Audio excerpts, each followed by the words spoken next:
What makes people all over America break down and cry like this? Call 1-900-9099-CRY and hear it for yourself. $2 for the first minute, 45 cents each additional minute. If you're under 18, ask your parents before you call. 1-900-9099-CRY. Then you see a pack of Hell's Angels going by, people are going to want to look. Next thing you know, cars.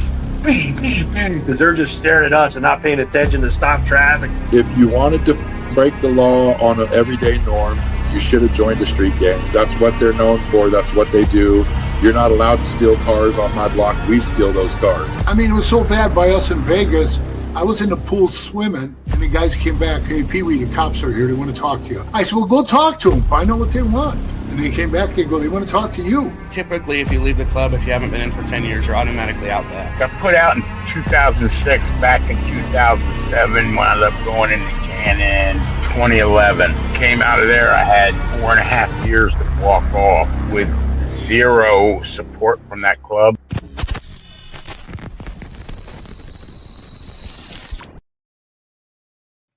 Welcome to this episode of Chatting with Stacks. I'm your host, Bill Stacks, and today we're going to talk about this cold case where the victim has finally been identified and they know who the killer is.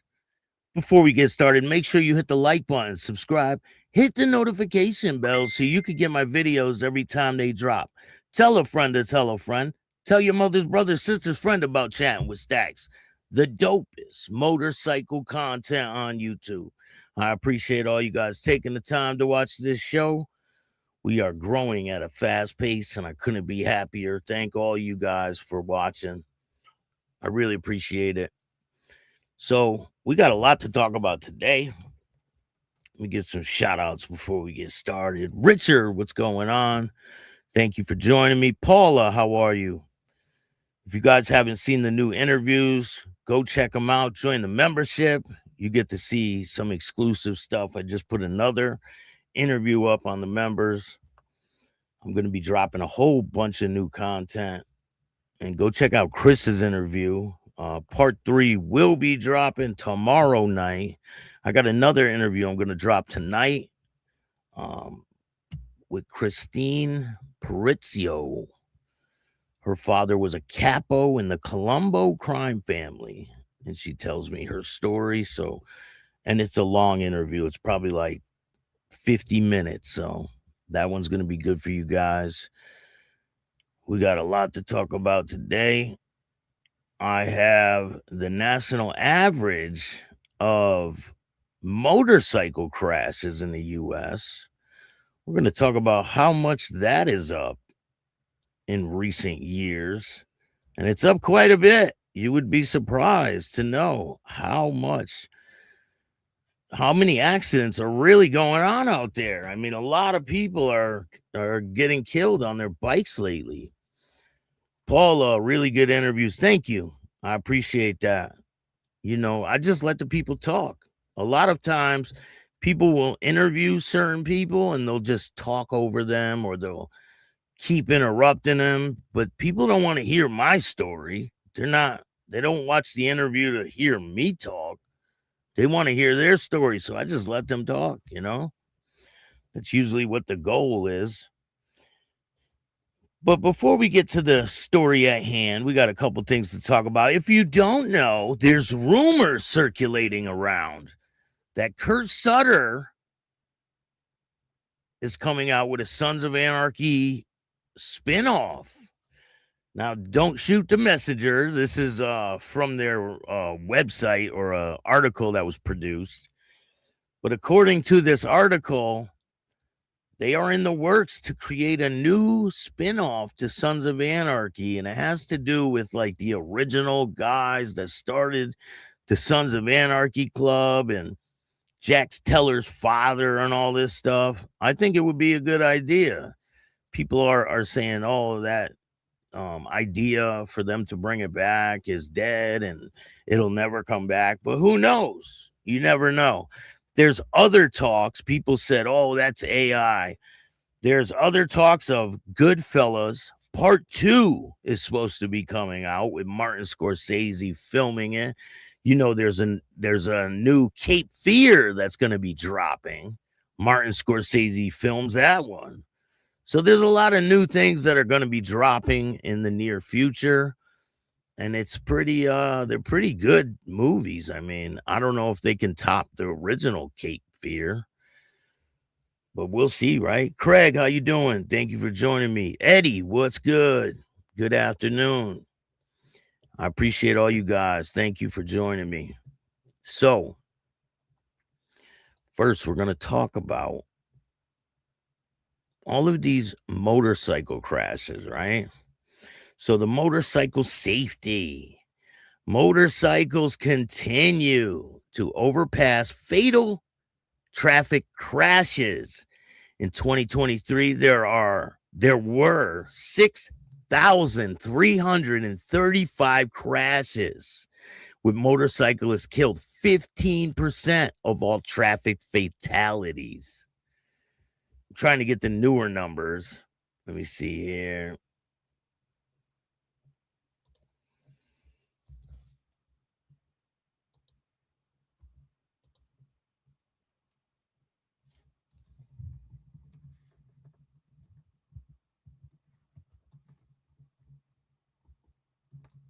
I can only get 2025, obviously. See if they give us the right numbers. 6,500 deaths were reported in 2025. And that is a lot. Surpasses the previous high set in 2022. Fatalities were driven by increased high visibility incidents, with specific areas like Utah reporting their deadliest July on record. A significant increase in single vehicle crashes, meaning there's not another car involved, like somebody goes off the road or something like that. But I guess Utah is a pretty high number of people get killed there. It says here that in 2025, the year of record, it's the highest year on record for motorcycle fatalities was last year. The numbers are shocking. There are more than 6,500 motorcycle deaths in 2025. The Department of Transportation began tracking motorcycle deaths in 1975 until 2025. In 2022, held the highest year on record for motorcycle deaths with 6,218, as fatalities of all kinds spiked immediately post-COVID-19. However, 2025 motorcycle fatalities were even higher than 2022, even as fatalities in other categories receded.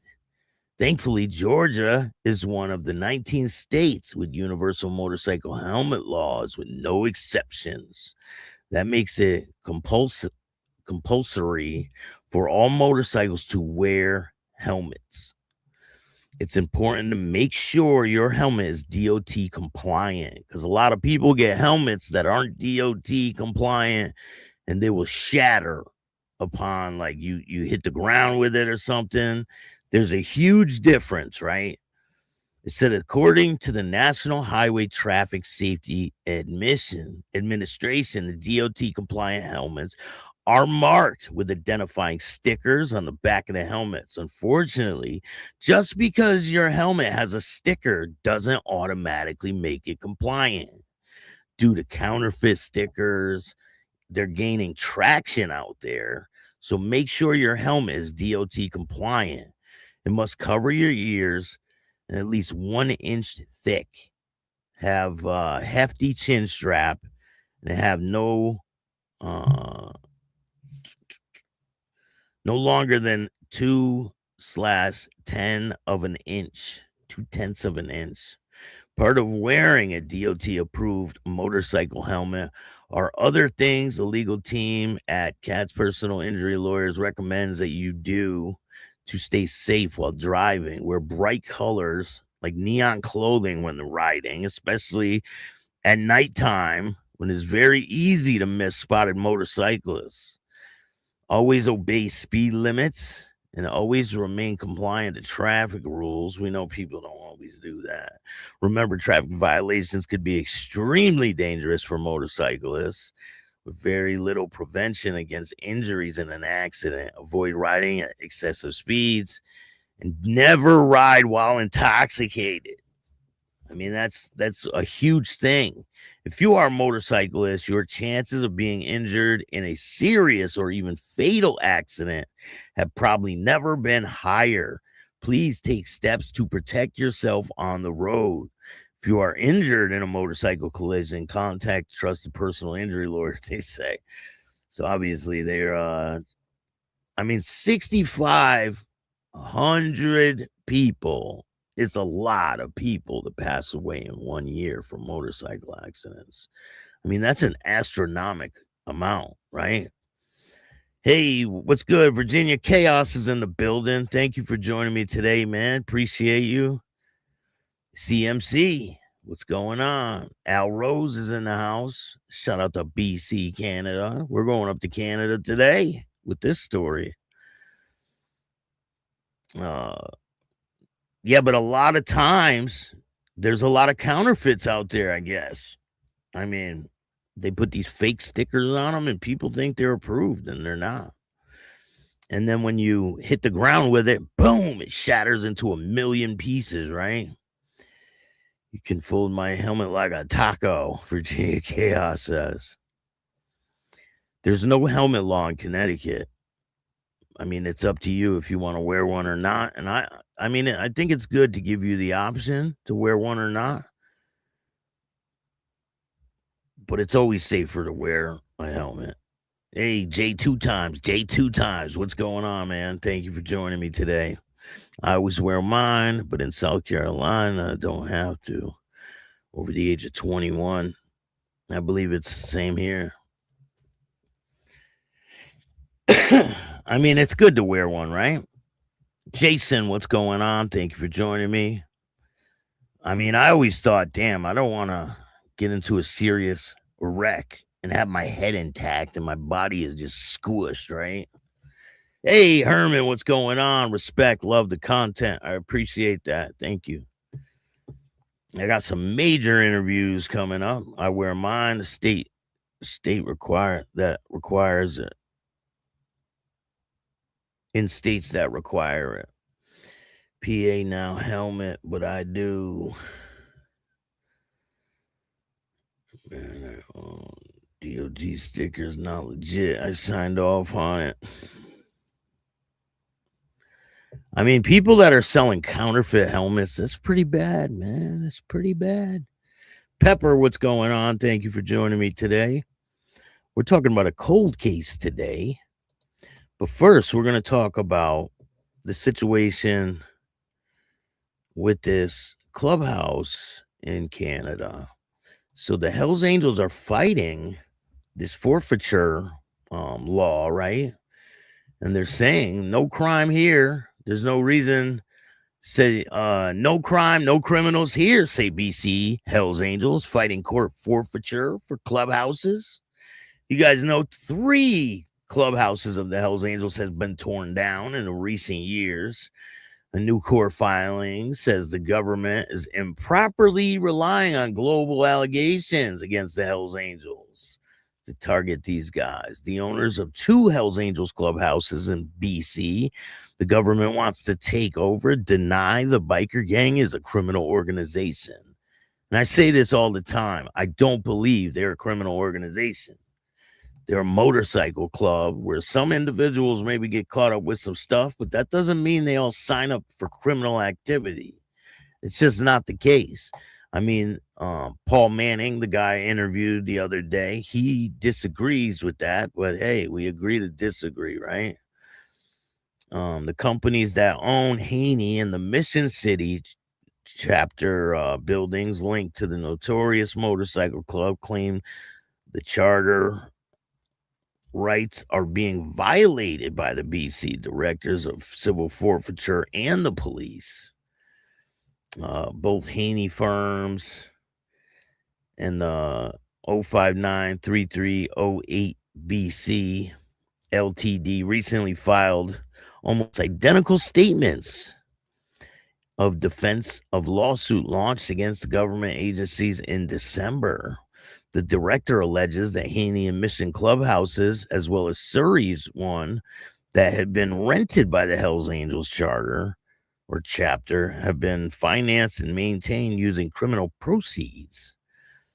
And it's charter. A lot of people say, oh, it's chapter. No, it's not. It's charter. They call them charters. They don't call them chapters. They call them charters. There was a big discussion about that in the comment section. They're like, oh, it's chapter. No, it's not. None of them call it chapters. Director alleges that these are being used from criminal proceeds. The BC government also said that the Hells Angels is a criminal organization in Canada, as defined by the criminal code, an affiliate with other criminal organizations and individuals engaged in unlawful activities and which have some similar purposes to its own. Some of these criminal organizations or individuals contribute to or participate in the commission of serious offenses for the benefit of or at the direction of members of the Hells Angels, in December's lawsuit alleges. But the new court filing said that the government is improperly relying on global allegations against the Hells Angels. The defendant denies that the Hells Angels is a criminal organization or affiliated with any other criminal organizations and individuals engaged in criminal activity, and further denies that it has a reputation for violence, that it relies on a reputation for the purpose of intimidation and others' unlawful activities, or that its global presence and membership recruitment process, the structure and rules facilitate its members to engage in any unlawful activities as it's alleged, or at all. So they say they're not involved with criminal activity. The Haney Clubhouse sits on 1.9 acres in Pitt Meadow and is owned by Haney Farms, which has two full patch Hells Angels as directors. The property designated as farmland, and the assessment is that it's worth $893,624. Mississippi Clubhouse is owned by 0593308 BC, which has three Hells Angels as directors, is assessed at $1,086,000. But both statements of the defense deny corporate owners are holding the property for the benefit of the Hells Angels. I mean, so in a criminal enterprise, right, the money has to flow up to the top, right, to the top guy. But in these clubs, that's not how it works. Like, these people don't go do stuff and hand the money up to the president. It just doesn't work like that. So all this shit that they're a criminal enterprise is all bullshit. They also deny a government claim that current past members of each charter have convictions of various criminal offenses, including drug trafficking, drug smuggling, conspiracy, and firearms possession. Yet missing Hells Angels Jason Arkansas was granted by day parole in February after convictions of smuggling large amounts of cocaine and methamphetamine into Canada in 2020. The parole board in Canada noted that his continued Hells Angel membership in its ruling. Wasn't he just caught and arrested too recently?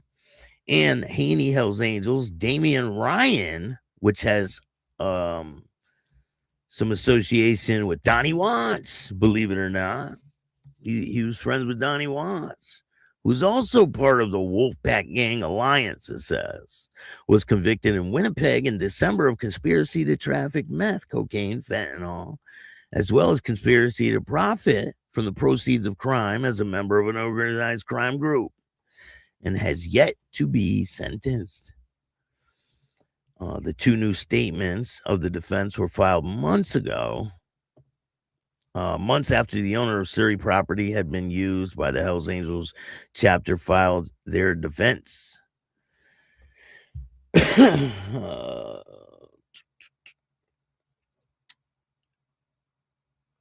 Gorbinder and his wife, Kulawant, who owned the house on 18068 96th Avenue in Surrey, said no knowledge of alleged unlawful activities referred to the notice of civil claim and are not and have not been connected to such unlawful activities. They also said they evicted their tenant, Hells Angel, another guy, Gooprut. They got some weird ass names. The latest government lawsuit targeting the Hells Angels was filed 2.5 years ago after a court victory had led to the forfeiture of Hells Angels clubhouse in Nanamino in East Vancouver and Kelowna. Those clubhouses were torn down. Many of the allegations in the current case mirror those in the earlier lawsuits, which originally was filed in 2007. After initially losing the case in BC Supreme Court, the director won in BC Court of Appeal. While the bikers sought to appeal to the Supreme Court in Canada in 2023, the country's highest court declined to hear the case, clearing the way for the forfeiture of the clubhouses. All three have now been sold or demolished. So, I mean, it doesn't look like they really stand a chance because, I mean, the government has unlimited amount of money to throw at that, right? Pops the Clubber, what's going on? Thank you for joining me, man. Appreciate you. CMC is in the house. I appreciate you guys watching. So there's a really sad case that's going on here in Connecticut. This woman was unalived by her boyfriend, unalived himself, the baby, and her. It's crazy situation.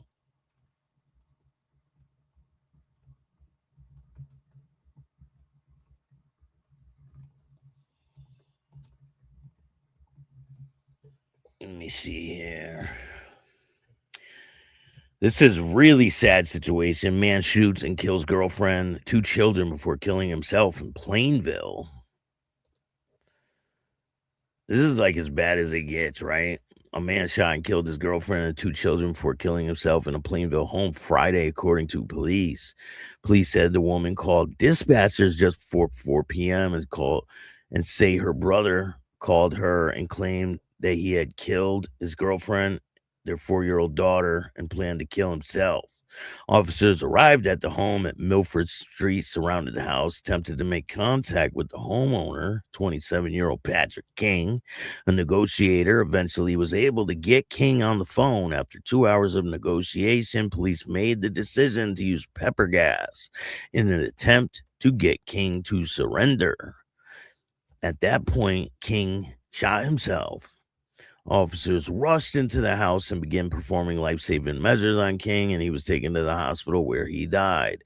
Once in the house, they found the bodies of King's girlfriend, Felicia Matthews, 31 years old, along with their 4-year-old daughter, Avia King, and 12-year-old Melina Matthews. She was the daughter of Felicia Matthews by a different father. All 3 have been shot. They said this is a very dark day for the town of Plainville, Connecticut. Our hearts are broken for this senseless loss. This is terrible, man.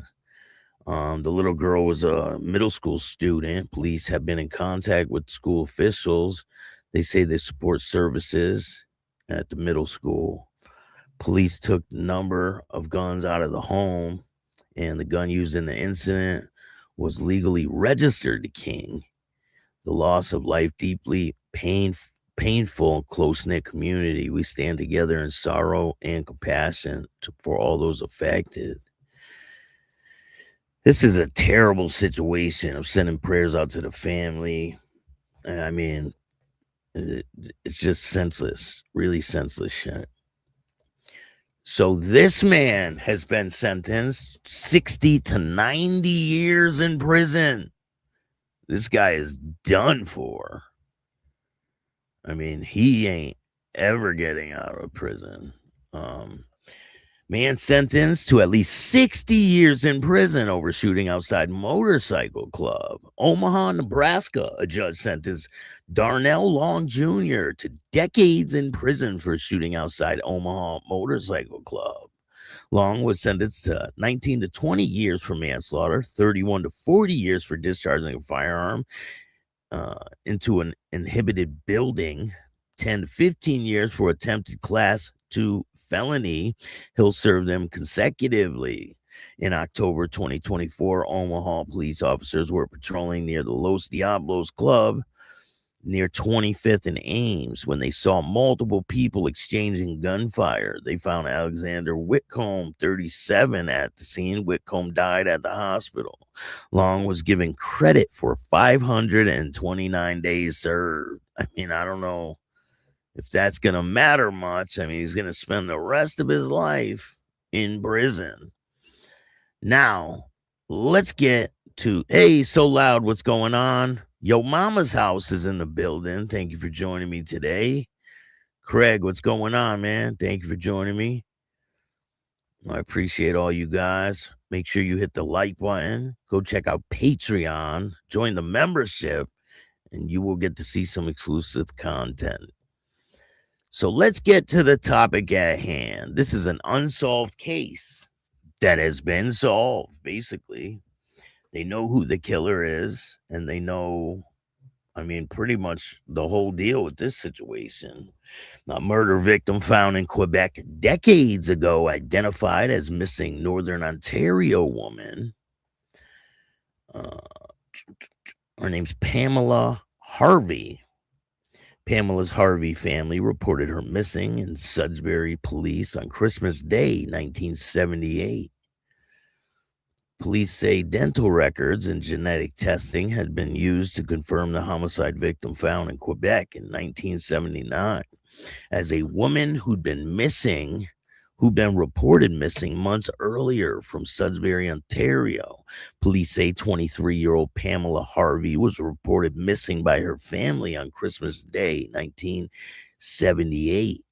Detectives Bob Weston, who led the forensic identification unit in Greater Sudbury Police, said Harvey had been in a relationship with a member of the outlaw motorcycle gang. He said her disappearance actually coincided with the shooting of a rival gang member weeks earlier in November of 1978. In March of 1979, the body of an unidentified woman who police say was murdered was found in Ontario. Sudbury Police continued to investigate Harvey's disappearance, and she remained on file as a missing person for more than 40 years. So they didn't connect who this woman was, right? There was a missing persons case, and they had this unidentified woman that they found, but they didn't connect the two cases. I mean, make that make sense. All this time, 43 years it took them, when they have a missing woman in the same area and they find a unidentified woman, 46 years, I think it was. No, 47 years it took for them to identify this woman. So at the same time, Quebec police carefully secured forensic evidence from the unidentified murder victim. And as a result of an autopsy, x-rays were taken and photographs of her teeth were collected.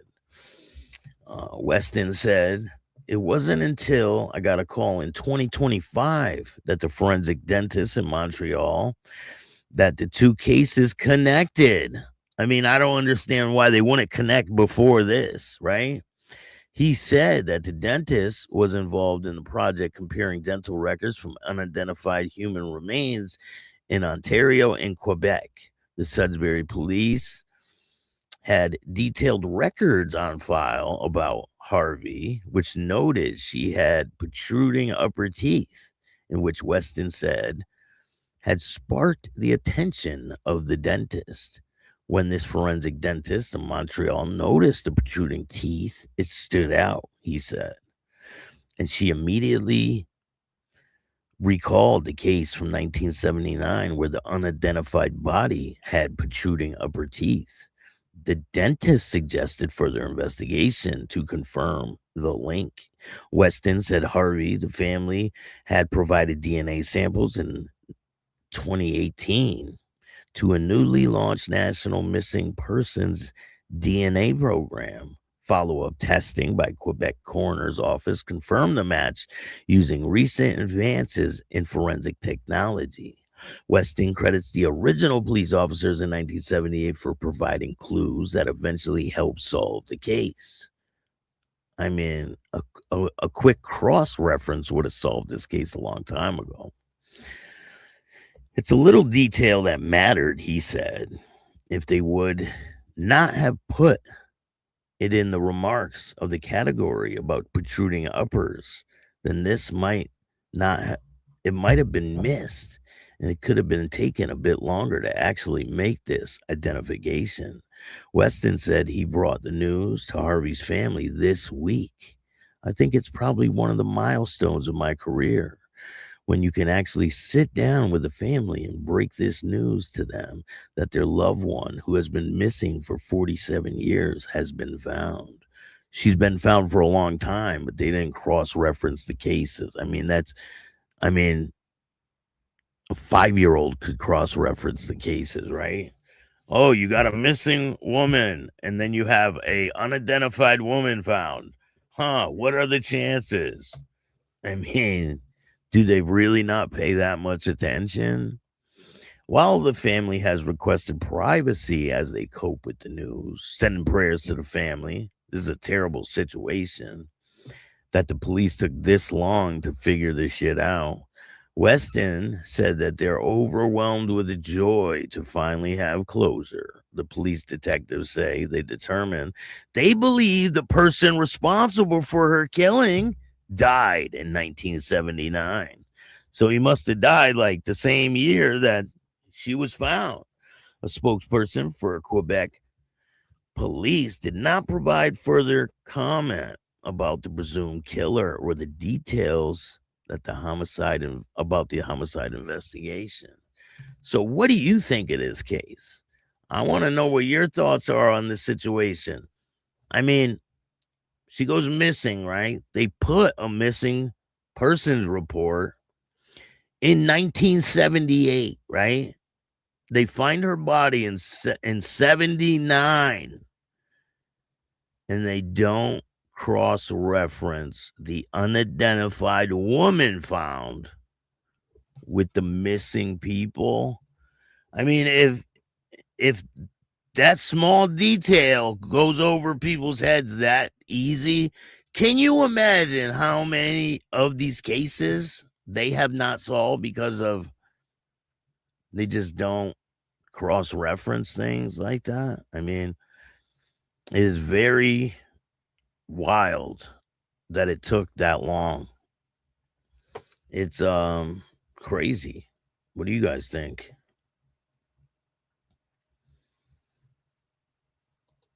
I want to know what your thoughts are on this case. So remember, we just talked about, let me see here. We just talked about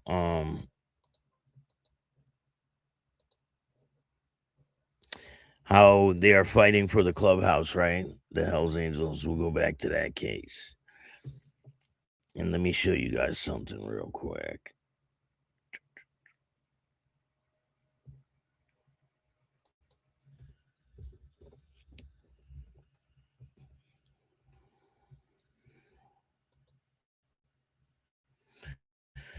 Give me 1 second.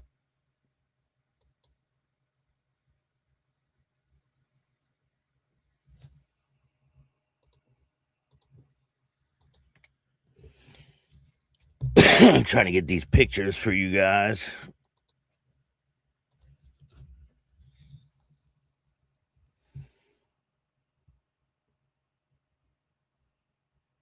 It's beautiful out.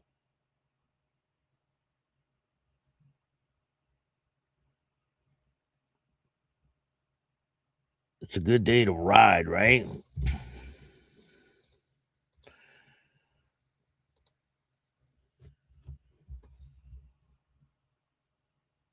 Let's see.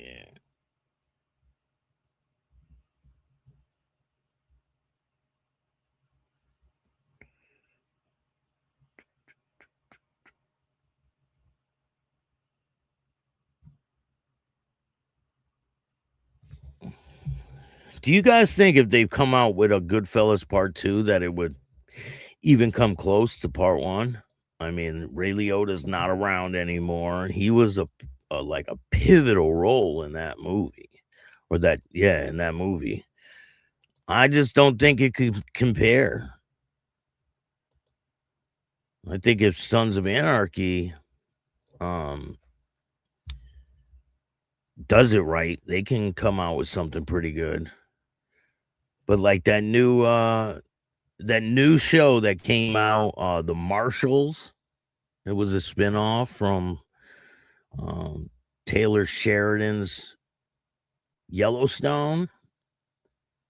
Terrible. Not hitting the bar. STMC, what's going on, man? Appreciate you.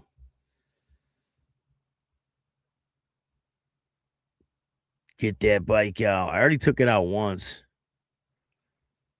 It's raining there. That sucks. So these guys, they're saying that, oh, there's no criminal activity, right? But these guys are part of that clubhouse, I believe, right? BC, this is in February 19th, 2026. BC Hells Angel caught with duffel bag full of drugs at border gets day parole. High-profile BC Hells Angel convicted of smuggling cocaine and methamphetamine into Canada was granted day parole despite continued membership in the notorious biker gang. The parole board in Canada said February 10th, ruling that Jason Arkenstall, 52, must not associate or communicate with his biker gang mates or possess more than one cell phone during the 6 months on day parole. You know, they don't want him to hold more than one cell phone because he could use them to call other people and they're not monitored. Of course, they're going to go through his calls and all this shit. Board members said the special conditions were necessary in order to protect society and to facilitate your successful reintegration into society. You have been open about your association and recognize OMG outlaw motorcycle gangs in Canada, which you have been a member for many years. There are written rulings said. While you deny having committed your crime in relation to the group, it is evident from police information that the level of quantity of drugs assisted high-level organized crime.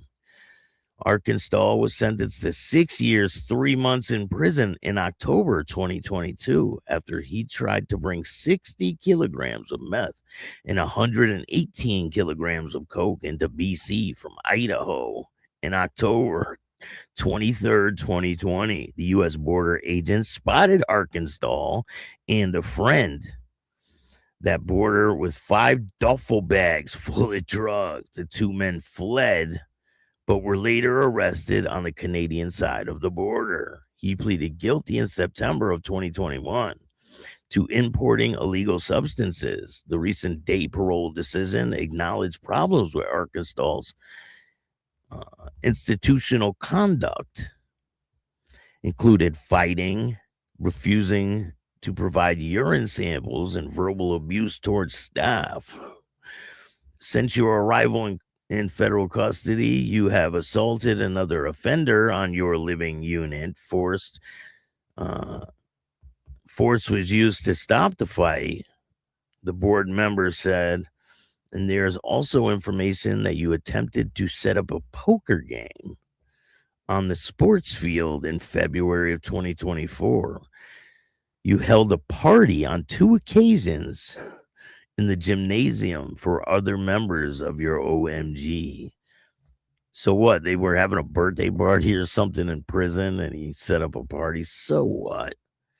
Correctional Service of Canada opposed Arkansas's release on day parole.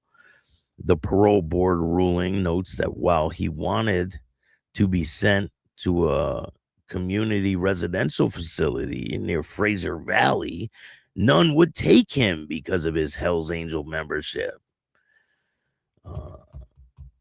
So what do you guys think of that? I mean, and I guess he was part of this same one of the clubhouses that are fighting the civil forfeiture of their clubhouse. I mean, the cops are on them up in Canada. Like I don't think they don't stand a chance in Canada, right? The cops are so on them. It's kind of like in Australia. They are so against motorcycle clubs. It's insane. I mean, it's insane. They're forcing them underground. I'm sitting in a stupid machine wishing I could be riding. At least you're riding something, right? Shit, you're making money, man. But I appreciate all you guys taking the time. Kurt, what's going on, man? Appreciate you. Remember, if you want some merch, the merch is here. You could get any of these designs. I got black t-shirts, black hoodies. Let me know. $60 a hoodie, $40 a t-shirt. If you're in Canada, I can make it happen. So just let me know. I'll get it out to you as soon as possible. Hit me up on Facebook or email me at billstacks2021@gmail.com. If you have a story you want me to cover, just hit up my email or hit me up on Facebook and I'll make it happen. Or if you want to tell your story on Chatting with Stacks, just email me at billstacks2021@gmail.com. I appreciate all you guys for taking the time to watch this show. There's a lot of great interviews that are dropping, so stay tuned for that.